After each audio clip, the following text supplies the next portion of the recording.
Ok, pessoal, agora falando um pouco aqui da evolução dos computadores e o reflexo que essa evolução traz para a sociedade, tá? Então, se vocês forem ler sobre a evolução do computador ou visitar alguns museus que tem aí online até sobre a evolução do computador, vocês vão ver que os computadores, né, surgiram aí muitos anos antes do datado aqui nos slides de 45, tá? Mas eu resolvi começar a contar essa história da evolução dos computadores a partir de 45, porque esse ano, ou essa década aí, a década de 40, é uma década marcante para a evolução dos computadores, né? Nessa década de 40, os primeiros computadores surgiram na Inglaterra e nos Estados Unidos, né? E mais ou menos próximo dessa década também foi quando surgiu a televisão, só por curiosidade. E aí por volta de 45, por um bom tempo, né, o computador, a informática, ela servia para a sociedade para a realização de cálculos científicos e estatísticas do governo, tá? E para grandes empresas também, para realizar tarefas pesadas de processamento, tal como folhas de pagamento, contabilidade e por aí vai. Então, aqui nós temos uma imagem dos computadores. Percebo que eram máquinas aí bem grandes e robustas. E se comparada com hoje em dia, o poder computacional de processamento que elas tinham, é, eu acho que é difícil até com o que a gente pode comparar, de tanto que os computadores evoluíram, né? Mas o que é importante saber é que nesse tempo, em 45, para a sociedade, os computadores eram utilizados restritamente para fins militares e para processamento de grandes empresas, né? Se a gente pensar na perspectiva do usuário, em 1945 você não ia encontrar um computador na casa de ninguém, certo? Até porque eram máquinas que ocupavam o andar de um prédio inteiro, né? Eram máquinas muito grandes. Então, para a sociedade, os computadores se restringiam para essas finalidades, tá? Aí nós vamos dar um salto depois para a década de 70.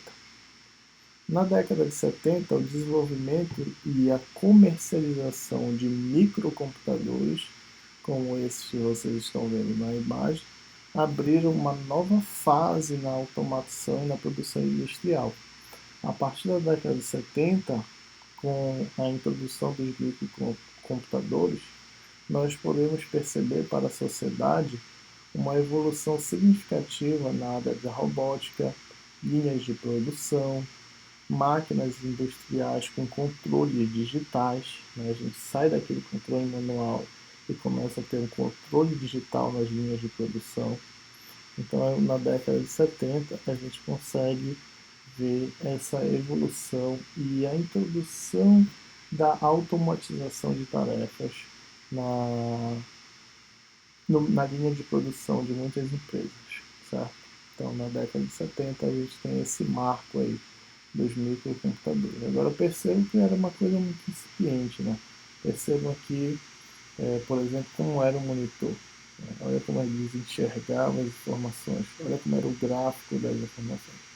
É uma coisa assim que difícil imaginar hoje, certo? Mas para a época, os microcomputadores foram muito importantes. Na década de 80, o que, que nós enxergamos aqui na década de 80? A partir dos anos 80, nós observamos o desenvolvimento e a popularização dos artefatos digital multimídia. E aí os computadores, eles contribuem para a chegada de telefones celulares, videogames, tecnologias de comunicação com a internet, aperfeiçoamento ainda maior da robótica.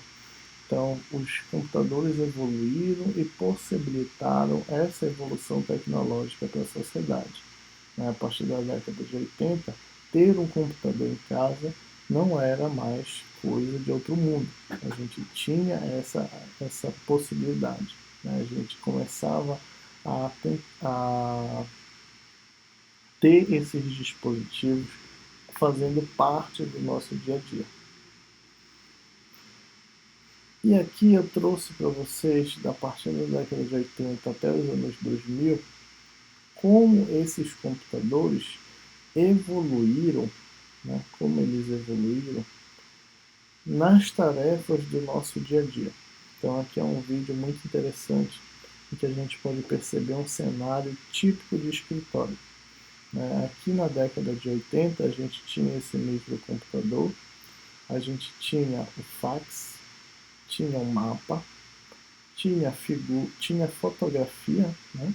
Tinha a nossa lista de tarefas a fazer no nosso calendário, tínhamos calculadora, máquina fotográfica, revistas de notícia, né?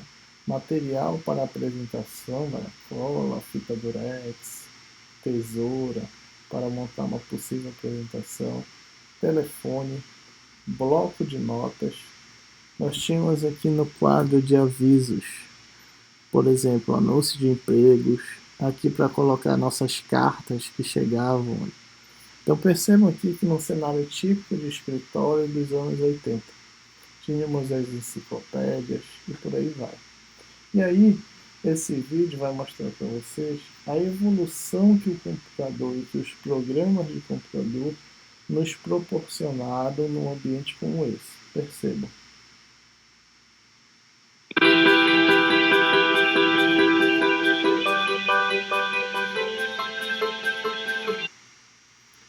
Com o passar dos anos, certo? Deixa eu só dar o play.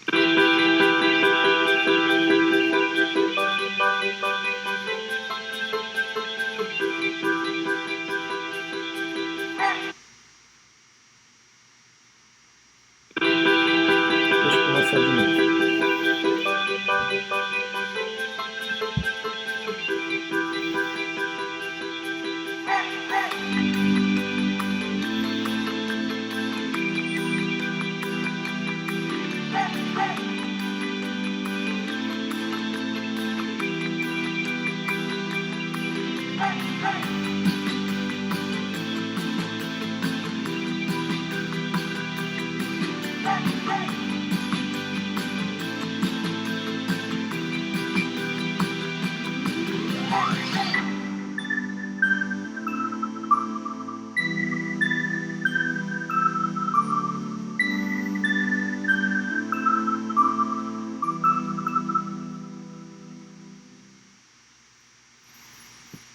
Muito bem. Então, perceberam a evolução, né, que é a modernização dos computadores nos proporcionou dos anos 80 até aqui esse vídeo retrata até os anos 2014, salvo engano, tá?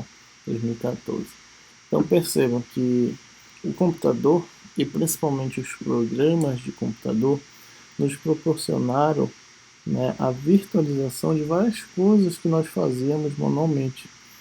Certamente vocês perceberam aí no vídeo e reconheceram diversos programas que porventura vocês utilizam.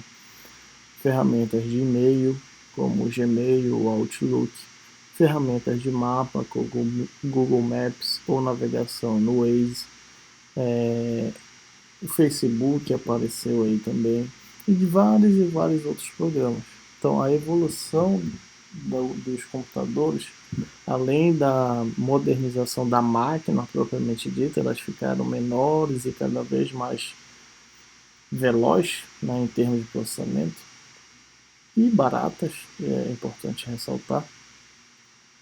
Elas nos proporcionaram também, a partir do desenvolvimento de programas, de aplicativos, né, incorporar várias das nossas atividades do dia a dia e colocar num dispositivo só, que são os nossos computadores multifuncionais.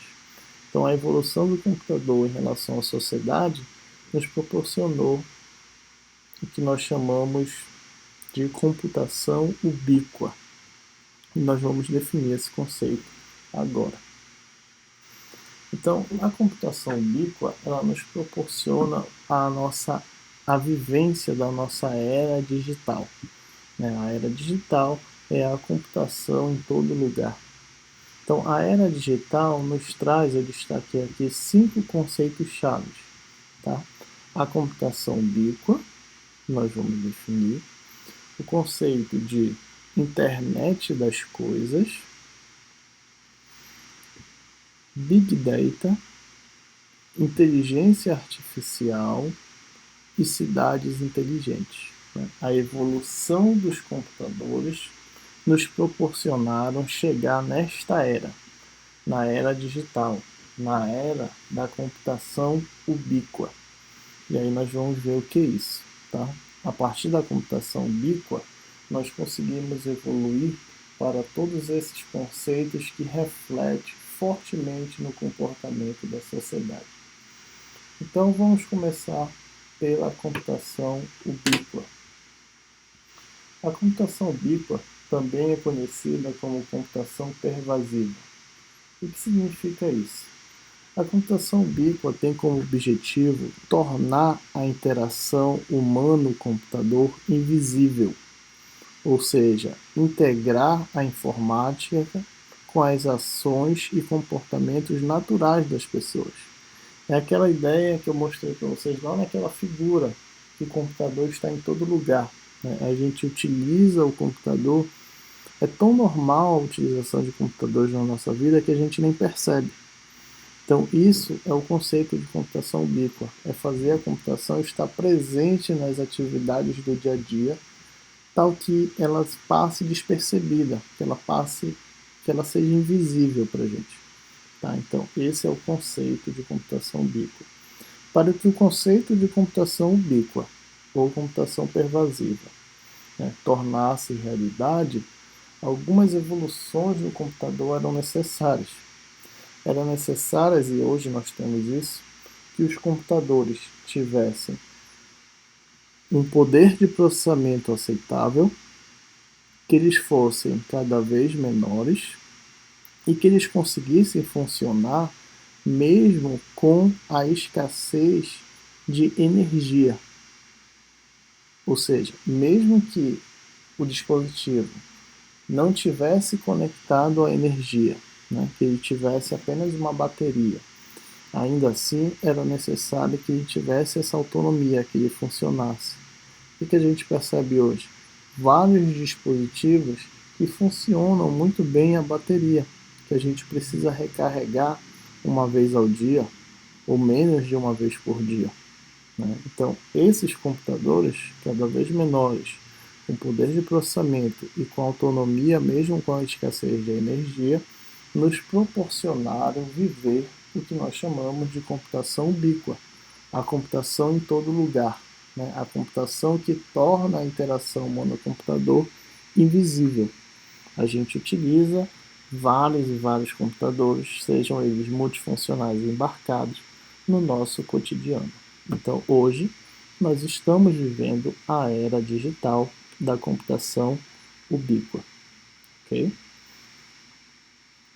A computação ubíqua, para que ela se tornasse ainda mais eficiente, nos permitiu também a vivência do conceito de internet das coisas. Bom, o conceito de internet todos nós sabemos, né? A gente usa a internet quase que todos os dias na nossa vida, que é a nossa rede mundial de computadores. São os computadores conectados para que a gente consiga acessar as informações que estão lá.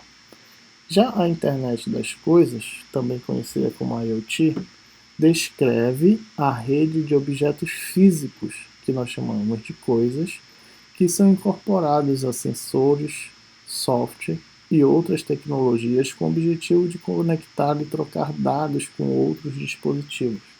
Então, olha só, na computação ubíqua, a gente consegue ter autonomia de vários computadores mesmo com a escassez de energia. Né? Então, a gente pode ter computador multifuncional ou computador embarcado, que pode ser utilizado por nós de maneira que a gente nem perceba. Eles estão em todos os lugares. Aí depois disso, a internet das coisas vem e permite também que a gente consiga interconectar esses dispositivos. Ou seja, que eles consigam trocar informações, que eles estejam conectados. Por isso, internet das coisas. A gente consegue conectar todos esses dispositivos, sejam eles embarcados ou multifuncionais. E aí a internet das coisas, além de estarem conectados, trocando informações, ela tem uma característica muito importante, que passa a ser uma rede de sensores. Né? Sensores são incorporados. E a partir do momento que os sensores são incorporados nesses dispositivos, eles conseguem coletar informações. Então, se a gente utiliza o sensor, a gente consegue automatizar as nossas tarefas. Se a gente chega em casa e bate palma e a luz acende, isso é um sensor que capturou o som, a vibração desse nosso bater palma. Né?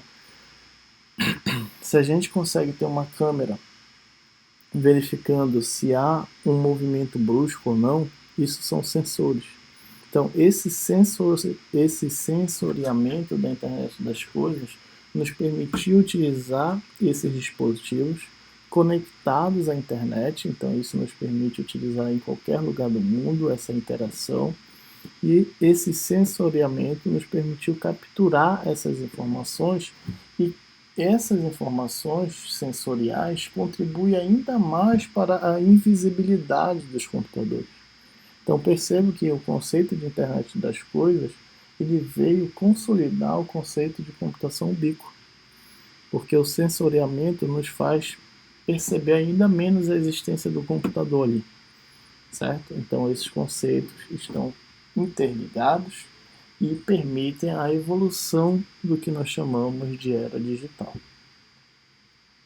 Outro conceito muito importante que a evolução da computação nos proporcionou: a inteligência artificial.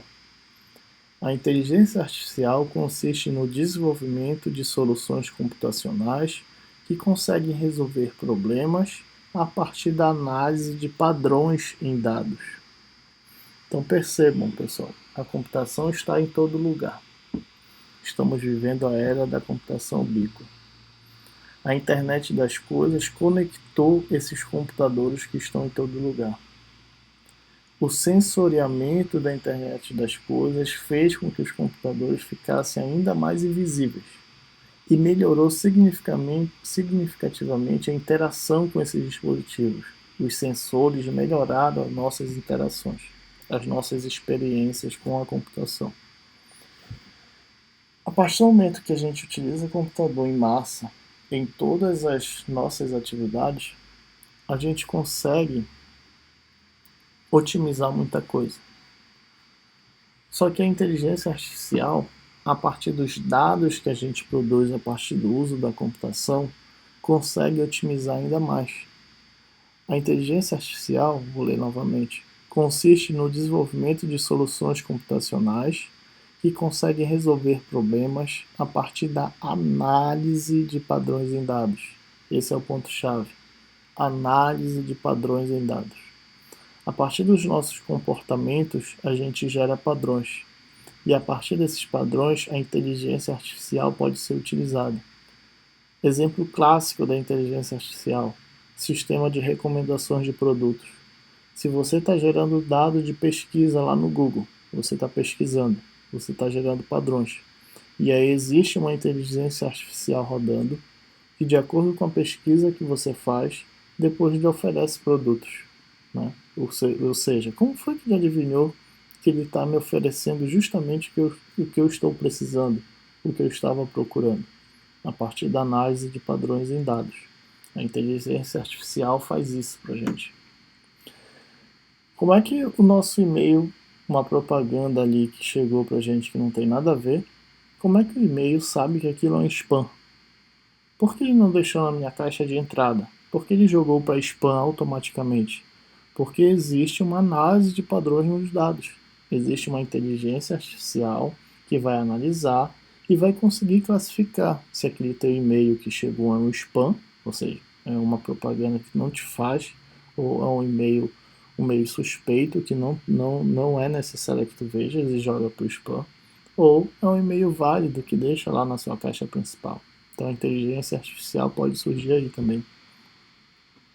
Se eu vou no médico e faço um exame, a inteligência artificial pode estar atuando ali para ajudar o médico num diagnóstico.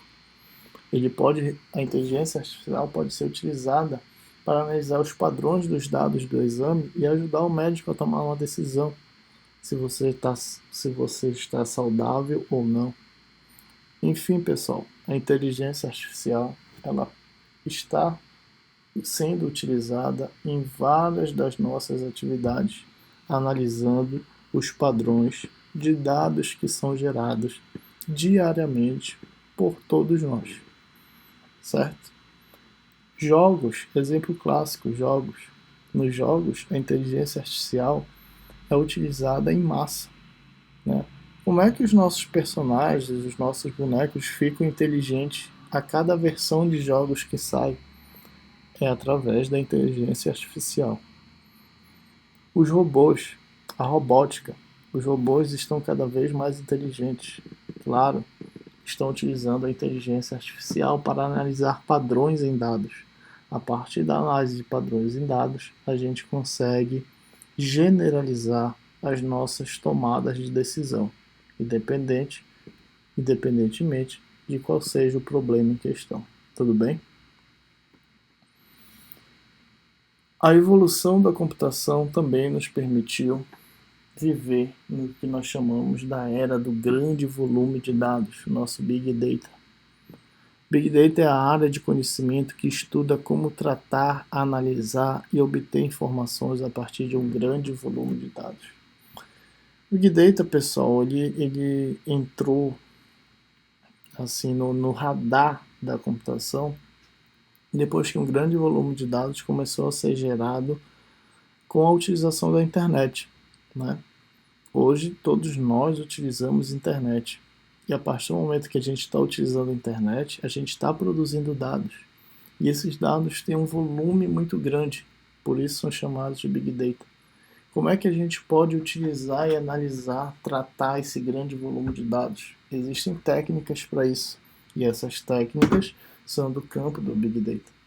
Certamente, dentre as várias técnicas de Big Data, e uma das fases do Big Data está a inteligência artificial. Dado esse grande volume de dados, como é que a gente pode analisar os padrões deles? A inteligência artificial entra aí. Tá? Então percebo que tem essa conexão entre inteligência artificial e Big Data. Computação ubíqua está em todo lugar, com dispositivos que passam despercebidos por nós, ou seja, a computação invisível, com máquinas com capacidade de processamento mesmo com a escassez de energia. Internet das coisas. Os nossos computadores da computação ubíqua que já eram invisíveis agora estão conectados e com poder de sensoriamento eles conseguem potencializar ainda mais a invisibilidade e capturar informações com este sensoriamento e transmitir para qualquer lugar, porque eles estão conectados na internet IoT. Inteligência artificial consegue analisar os nossos padrões de dados e otimizar as nossas soluções. As nossas soluções parecem cada vez mais inteligentes. A gente se assusta quando vê uma recomendação de algo que a gente fez uma simples pesquisa e já vem uma chuva de propagandas para cima da gente. Então a inteligência artificial está agindo aí. Desculpa, pessoal. Big Data. É que eu estava um tempão sem falar, então acabei me acostumando, minha garganta está seca. E eu esqueci da água. Mas bora lá. Big Data é um grande volume de dados, é gerado a partir de todos os usuários que utilizam a internet. Então, para as grandes empresas, conseguir extrair informação desses grandes volumes de dados é super interessante. Hoje não. Hoje sempre a informação sempre foi uma das coisas mais valiosas que nós temos, desde a Primeira, Segunda Guerra e por aí vai. Ixi, desde muito antes disso. Quando se estuda a segurança da informação, a gente tem a noção disso, que a informação é a coisa mais valiosa que nós temos. Então, no Big Data, como a gente tem muitos dados, a gente tem que extrair esses dados para informação, a gente tem que filtrar. A gente tem que filtrar e conseguir enxergar padrões. E a inteligência artificial age muito aqui. E, por fim, temos o conceito de cidades inteligentes. Uma cidade inteligente é uma cidade que usa tipos diferentes de sensores eletrônicos para coletar dados e usá-los para gerenciar recursos e ativos eficientemente. Então, se vocês conectarem as ideias, vocês vão ver que a cidade inteligente é a utilização de todos esses conceitos para otimizar os serviços de uma cidade. A gente tem a computação em todo lugar, a computação ubíqua. A gente tem todos esses computadores invisíveis interconectados, internet das coisas. E esses computadores interconectados têm o poder de sensoriamento, potencializa a invisibilidade dos computadores e a coleta de dados com esse sensoriamento. Isso aqui, tudo estando conectado e todo mundo utilizando, gera uma grande massa de dados. A gente pode considerar que é um Big Data. E essa grande massa de dados precisa ser tratada para gerar informações úteis e otimizar essas informações. Então aqui pode entrar a inteligência artificial para gerenciar os recursos e ativos eficientemente de uma cidade. Como diminuir o tráfego? Como diminuir a poluição? Como melhorar a reciclagem do lixo? Como otimizar a segurança de uma cidade? Como otimizar o consumo de água de uma cidade? Como diminuir as filas nos hospitais? Como diminuir os acidentes de trânsito? Tudo isso pode ser resolvido com o conceito de cidade inteligente, com a computação, com a inteligência artificial, com o poder sensorial da internet das coisas. Então é isso que eu quero que vocês percebam, pessoal, que a evolução da computação traz um reflexo significativo para a sociedade. Se a gente consegue utilizar e construir serviços computacionais com o conceito de computação ubíqua, de internet das coisas, de Big Data e de inteligência artificial, a gente consegue trazer benefícios significativos para a sociedade. Pensando nisso, eu queria que vocês refletissem com vocês mesmos, né? Isso não é uma tarefa. Eu queria que vocês refletissem e pensassem como a computação pode contribuir para a otimização e tarefas da administração, que é o curso de vocês, certo? Tentem pensar fora da caixa. A computação ela não está ali para contribuir só com uma planilha de Excel. Ela pode contribuir com muito mais. Como? Pensem um pouco. Resumindo todos esses conceitos da era digital, vamos tratar aqui o fluxo da era digital. Então aqui nós temos os nossos computadores. Lembre que um computador precisa ter aqueles 4 componentes do von Neumann: dispositivo de entrada, saída, processamento e memória. Temos vários computadores que utilizamos no nosso dia a dia. Eles podem estar interconectados e com poder de sensoriamento. Computação ubíqua e IoT. As pessoas estão utilizando isso para gerar um grande volume de informações, Big Data. Só que essas informações elas precisam ser tratadas para fazer sentido, analisadas, Big Data, para fazer sentido e otimizadas com a inteligência artificial. Se a gente tem tudo isso funcionando, a gente pode viver no que nós chamamos de cidade inteligente, a computação para transformar a vida e os serviços das pessoas. Mas existem desafios. Nós vimos aí os benefícios da computação, só que esses benefícios eles trazem desafios. Quais são esses desafios? Nós vamos falar no próximo vídeo, o último dessa primeira aula.